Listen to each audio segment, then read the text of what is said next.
What's going on, everyone? Welcome to another exciting episode of FORNEVERNEWS!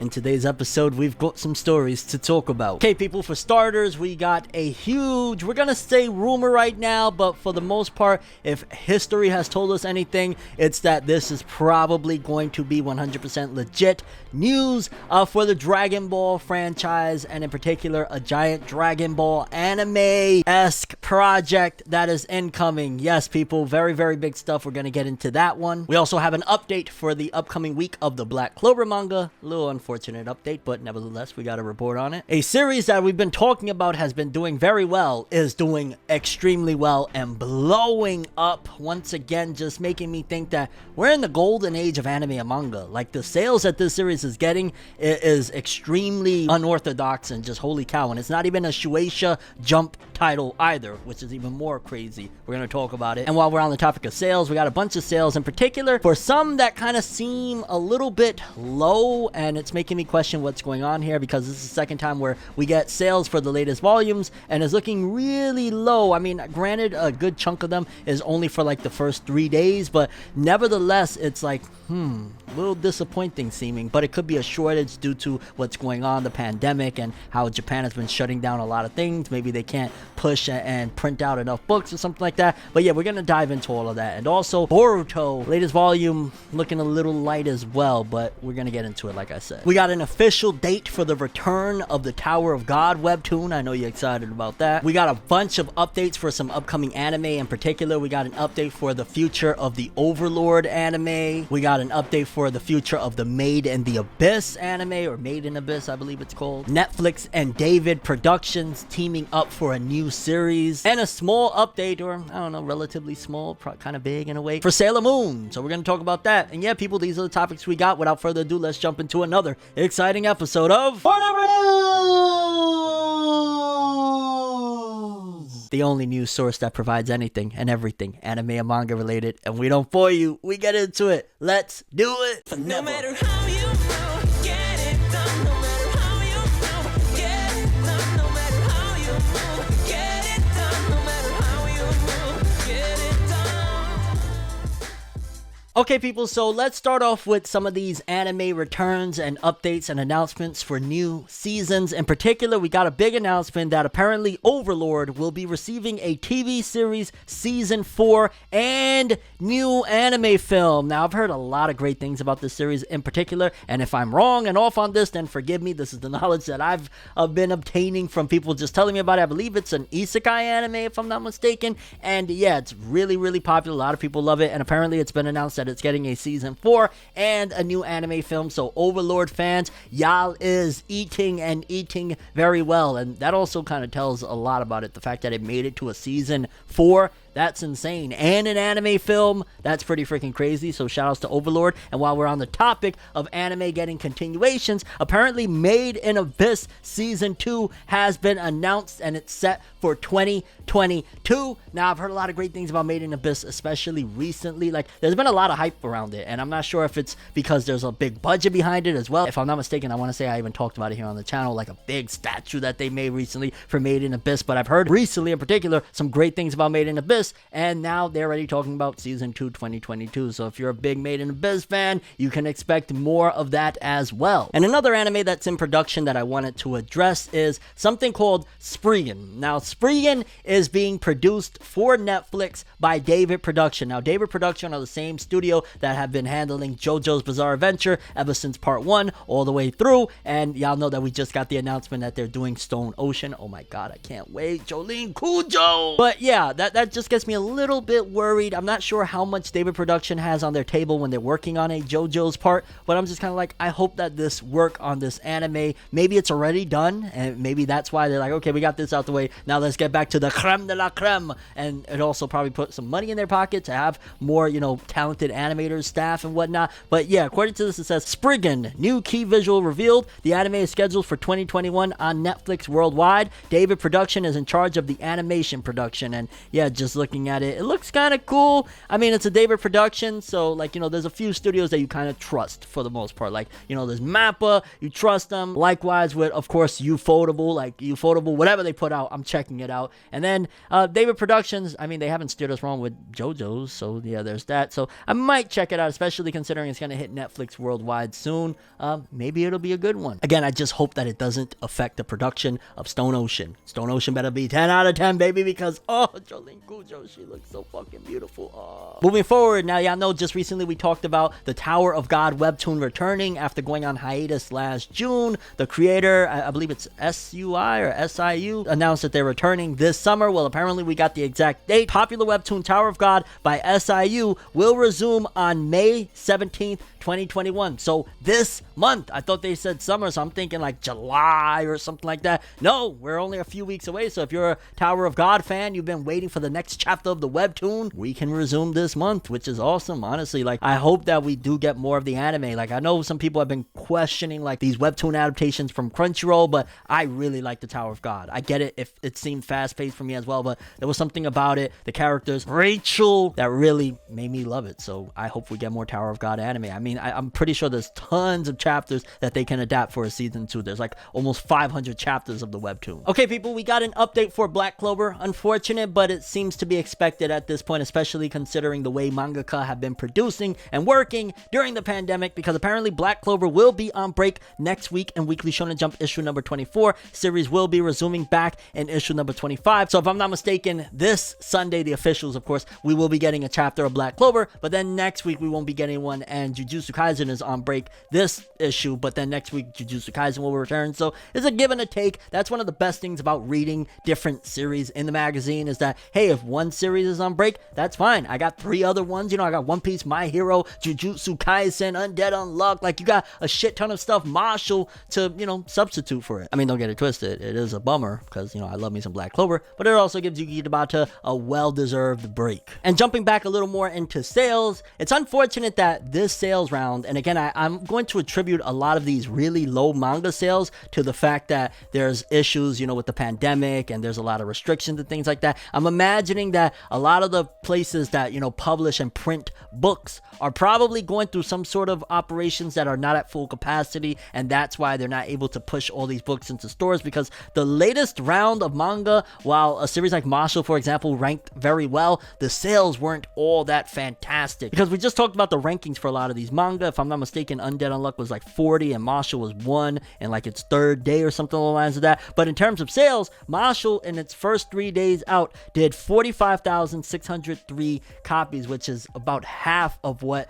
the first volume did, less than half if I'm not mistaken, in its first week out. And again, you could argue that it's only 3 days, but it still seems a bit low, because I think that first week as well was only like 3 or 4 days if I'm not mistaken. Don't quote me on that. And just everything just seems a little bit like kind of minuscule in comparison. Like, quite a low first week for all new volumes in Oricon. Only Marshall manages to chart from them all. Most of them has started to slowly recover on daily rankings, so let's hope they all manage to improve next week. And according to the Shoseki estimates on this first week, Undead Unluck only sold 19.5 thousand in its first week. I'm almost certain, and Phantom Seer did 11. Wow, Phantom Seer, they dropped the ball on canceling that, I'm just saying. But Undead Unluck only doing 19.5, I'm almost certain that has to be a publication shortage. Like, Undead Unluck does double that. Like, all of these usually do double. And also in the sales chart as well, Oricon week 1 is here, and with only 3 days worth of sales, Boruto volume 14 manages to rank number 9 with 45,599 cumulative sales, which is, I want to say, like 12,000 less than the last volume that came out, but the last volume also only had 3 days worth of sales. Like, honestly, I'm just gonna be real.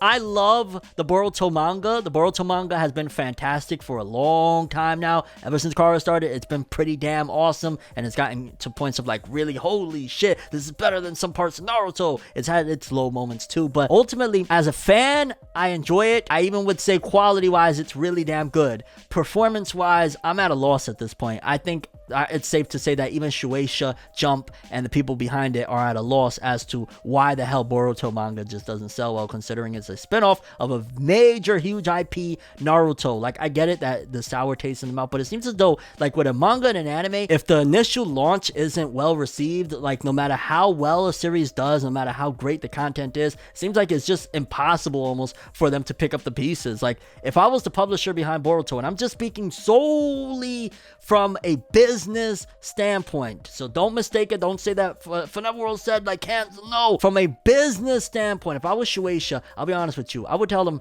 wrap up the Boruto manga, and, you know, you want to keep the Naruto IP going, obviously it makes tons of money, do something else, try something else, a Naruto spinoff about Sasuke, like, try something else. But in terms of, like, from a sales standpoint, considering Naruto is such a global phenomenon, Boruto manga wise has just not cut the mustard. The anime is a different story, and that's mainly why I want to say it continues to go, because the anime performs very well. But manga wise, like, man, 45,000 for a Naruto related product, that's but again, we also have to keep into account that sales have been low. The publishing has been low for a lot of these volumes, so that could be something that attributes to it. I don't know. Moving forward, we got an update for Sailor Moon. Now, I rarely cover Sailor Moon, but I've been in the mood, honestly. I've actually, due to my new setup here, have been, like, watching a bunch of my anime Blu-rays, and I was like, yo, let me watch a little bit of Sailor Moon, and it's got me in the mood, and I was like, yo, there's a little bit of Sailor Moon news. Let's talk. Because it says, Netflix reveals Sailor Moon Eternal Film's English dub trailer and cast, and apparently Netflix unveiled a new English dub trailer and the English dub cast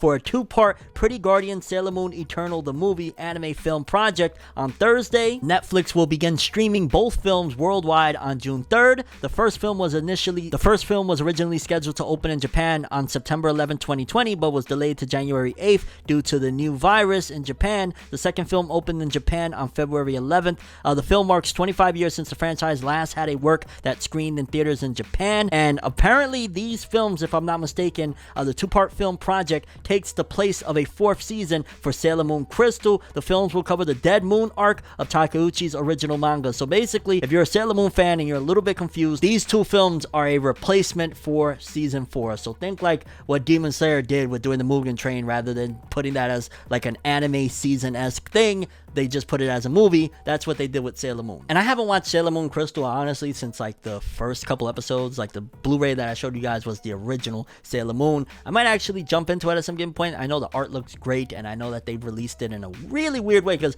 it's kind of now dawning on me, like, Sailor Moon Crystal has been coming out for like 7 or 8 years or something like that. Like, initially they were releasing it like a seasonal thing. I don't know what the hell happened there, but yeah, I might give it a go at some given point. I know it's supposed to be more faithful to the source material anyway, so yeah, I don't know. Moving forward, something that I really wanted to talk about, because we got the sales in for like the recent series, like the total sales numbers for like all the series of the week, and Jujutsu Kaisen came in at number 1 with 2.2 million. Again, this is a collective of all the volume sales and whatnot, and one of the ones, because again, there's a lot of stuff on here that's doing really great, My Hero Kingdom and stuff like that, Demon Slayer of course, but Tokyo Revengers is shocking the crap out of me. Mind you, it's a weekly shonen magazine manga, but it came in number 2 this week in totality with 1.4 million sales. Like, that is nuts. Like, in total, this is the collective that it did, and a lot of that is attributed 100% to the anime. In fact, an article that I just read from Crunchyroll showcased that the manga has sold 6 times the amount it's had since the anime's debut. Let's read this shit real quick, because this is insane, and why I keep telling people you should check out Tokyo Revengers. It's selling well for a freaking reason. Tokyo Revengers manga is selling a whopping 6.7 times more since the TV anime started. Kodansha, the publisher of the series in Japan, revealed today that since the anime series began, Tokyo Revengers manga series has sold 6.7 times the amount it did before the anime aired,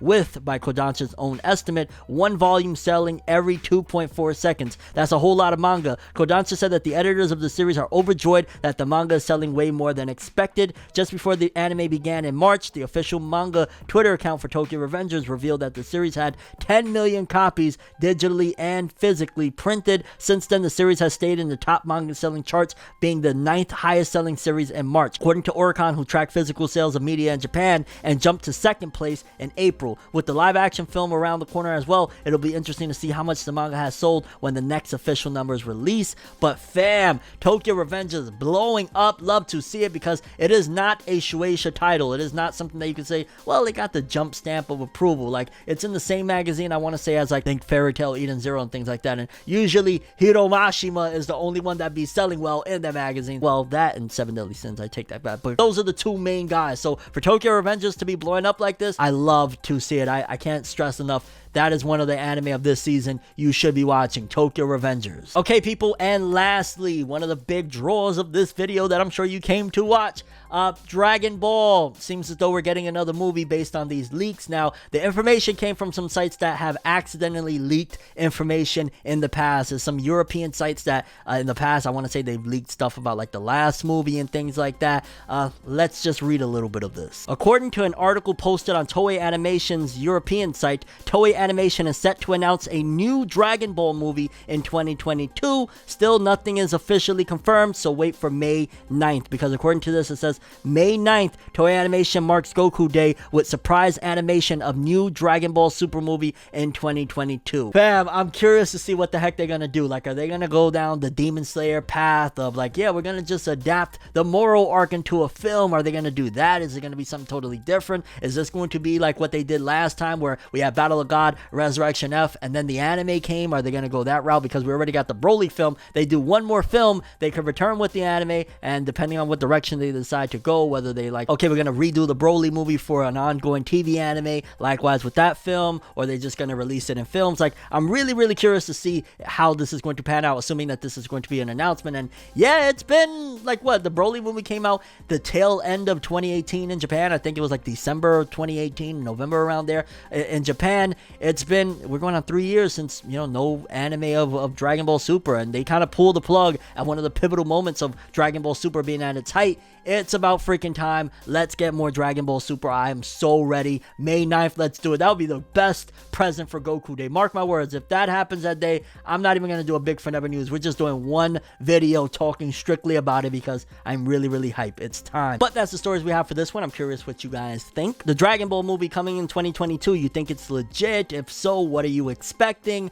Black Clover manga update. Again, going on break is unfortunate, but you know, it is what it is. The manga sales for series like Marshall, Boruto, Undead Unluck, your thoughts on them kind of being a bit low. Tokyo Revengers blowing up, your thoughts on that? Again, if you ain't watching the anime, you might want to go watch it. I got a full video talking about the first episode if you want to get a little taste of what you're getting into. Tower of God's official return date, Overlord Season 4, Made in Abyss Season 2, Netflix and David Productions Spriggan anime, and the Sailor Moon movies hitting Netflix instead of Season 4. And your thoughts on any of the stories we covered in this episode. But that's all I have for this one. Thanks for watching. I hope you enjoyed. If you liked anything I had to say or enjoyed the video, drop me a like. I'd greatly appreciate it. And if you want more from me, make sure to subscribe. Follow me on Twitter, Instagram. Hit that bell to get all notifications. And if you want to follow any of my other social media, links of course are in the description below. I'm ForneverWorld, and as always, people, have an awesome day, and remember the golden rule: anime and manga for life. Bye. Have an awesome day. Peace in. And you guys just watched another episode of FORNEVERNEWS. Have an awesome day.